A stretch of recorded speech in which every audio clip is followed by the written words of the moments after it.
프리에이전트, 자유계약 선수제도, KBO에 등록되어 있는 상태로 8번의 정규 시즌을 뛴 선수가 자율적으로 모든 팀과 계약할 수 있게 하는 제도다. 1999년 KBO 리그에 도입된 이래로 말도 많고 탈도 많은 FA 제도에 대한 모든 것을 알아본다. 그럼 지금 바로 시작할게. 아직 구독을 하지 않았다면 구독과 좋아요를 부탁해.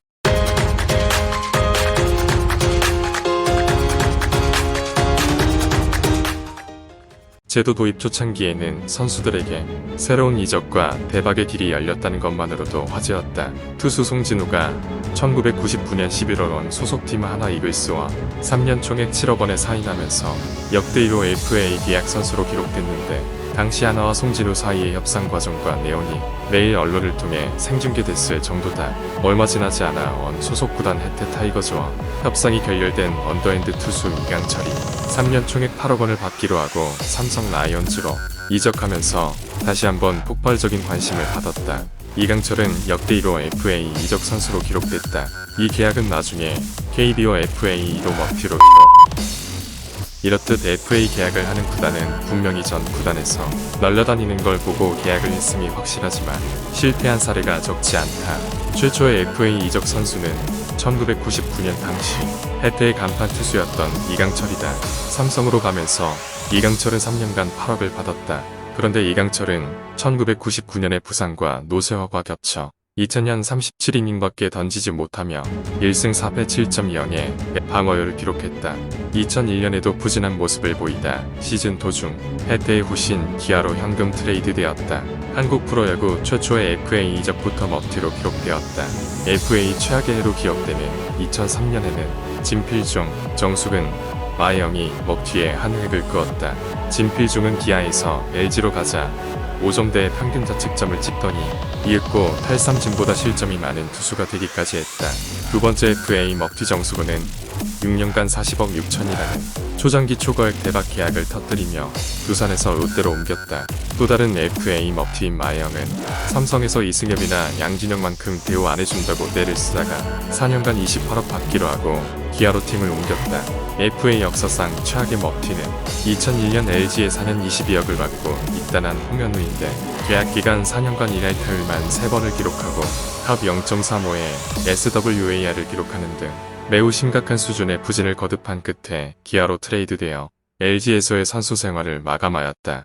이후 KBO 리그 먹튀의 역사를 새로 쓴 선수가 있는데 바로 윤성민. 2015년 4년 90억이라는 대형 계약으로 친정팀에 복귀해 첫 해 마무리를 맡아 72이닝 2승 6패 30세이브라는 쏠쏠한 활약을 펼쳤지만 그 후 부상으로 16시즌 31이닝, 17시즌 0이닝, 18시즌 40이닝, 19시즌 0이닝을 기록한 뒤 은퇴하며 역대급 먹튀로 낙인 찍혔다. 그렇다면 초특급 선수와의 계약인 FA에서 왜 이렇게 실패 사례가 많은 것일까?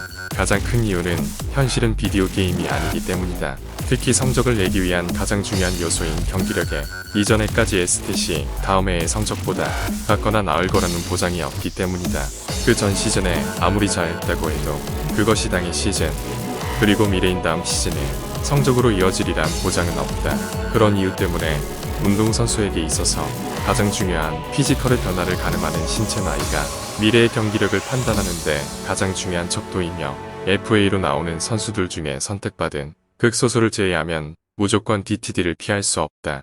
왜냐하면 최대한 빨리 프로팀과 계약할 수 있는 나이가 고졸인 18, 19세인데 이 선수가 1군용으로 성장하는 데는 시간이 걸리며 평균적으로 2년 정도의 숙성을 거쳐 20세에 1군 데뷔하자마자 군복무를 연기하여 9시즌 꽉꽉 채우며 활약해도 첫 FA 나이는 이미 29세.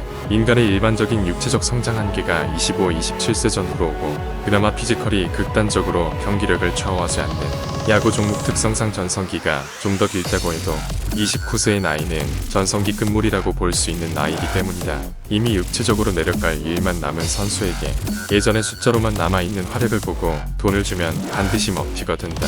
거기다 현실적 여건으로 2년 이상의 숙성 기간이나 상무나 경찰청 갔다 오는 2년에 부상으로 까먹을 시즌까지 고려하면 첫 FA는 못해도 33세라는 결과가 나온다.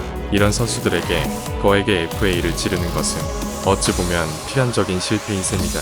특히 FA 선수가 적은 것도 FA 실패 요인 중 하나이다. 매년 많게는 10명 이상의 선수가 시장에 나오지만 1, 2명을 제외하면 보상금과 보상 선수를 줘가며 배려할 가치가 없는 이유로 이적이 사실상 불가능하다. 또한 이런 류의 선수는 대부분 30대를 넘긴 것도 한몫한다. 이런 이유로 투수를 제외하면 한 포지션에서 쓸모있는 선수들은 수년에 한 명씩 나오는데 해당 포지션의 선수가 필요한 구단은 3, 4개이며 구단들끼리 경쟁하다 모은 것만 올리는 것이다. 이러다가 한 구단이 오버페이를 해버리면 근 2, 3년간 선수들의 눈높이만 높아진다. KBO 리그만 보면 투수는 야수에 비해 먹튀 가능성이 매우 높다는 결론이 이미 나왔다. 특히나 한국 리그에서 투수 FA의 경우는 나이와 더불어 그동안 던진 누적 이닝수로 어깨와 팔에 쌓인 마일리지 때문에 더 위험하다. 또 선발 투수보다 상대적으로 관리받기 어렵고 FA 자격을 얻기까지 많이 던질 수밖에 없는 불펜 투수의 경우 돈값을 하기란 사실상 불가능하다. FA 로이드도 한 가지 원인인데 선수가 FA 자격을 획득하는 시즌이 되면 보다 나은 계약을 따내기 위해서 더 열심히 하게 되고 그것이 성적으로 나타나는 경우가 흔하다. 이를 스테로이드의 빗대어 FA 로이드라고 부른다. FA 로이드에 힘입어 높은 액수의 FA 계약을 따냈지만 다음에 원래 실력으로 돌아가면 결과적으로 이 역시 먹튀처럼 보일 수 있다. 선수 입장에서 눈에 보이는 목표가 보여 자연스러운 동기부여 효과가 나는 것이고 더 열심히 하겠다는 걸 막을 수야 없는 노릇이다 보니 FA 로이드 효과는 어쩔 수 없는 경향이 있다. 다만 구단에서도 이 효과를 당연히 감안하여 FA 계약에 임하기 때문에 한짝 빠르게 거액을 퍼주는 경우는 점점 줄어들고 있다.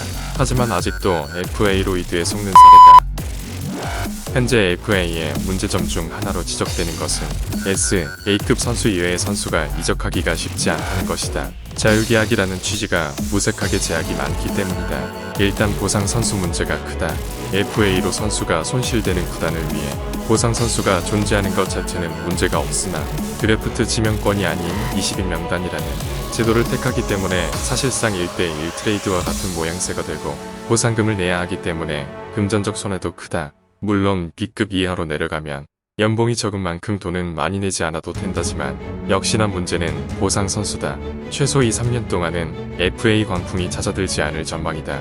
매년 한두 선수에게 몸값이 쏠리면서 2, 3군 선수들 초옥에서는 더디게 진행되고 있다. 전문가들은 FA 선수에 대한 일시적인 투자보다 육성 프로그램 등 좋은 선수를 체계적으로 공급하는 중장기적인 시스템을 갖춰야 한다고 조언한다. 이제 국내 프로야구도 천정부지로 치솟는 FA 몸값에 그만한 경제적 투자 가치가 있는지를 곰곰이 되새겨 볼 일이다. 오늘도 나의 이야기를 끝까지 들어줘서 정말 고마워. 오늘도 잘 자.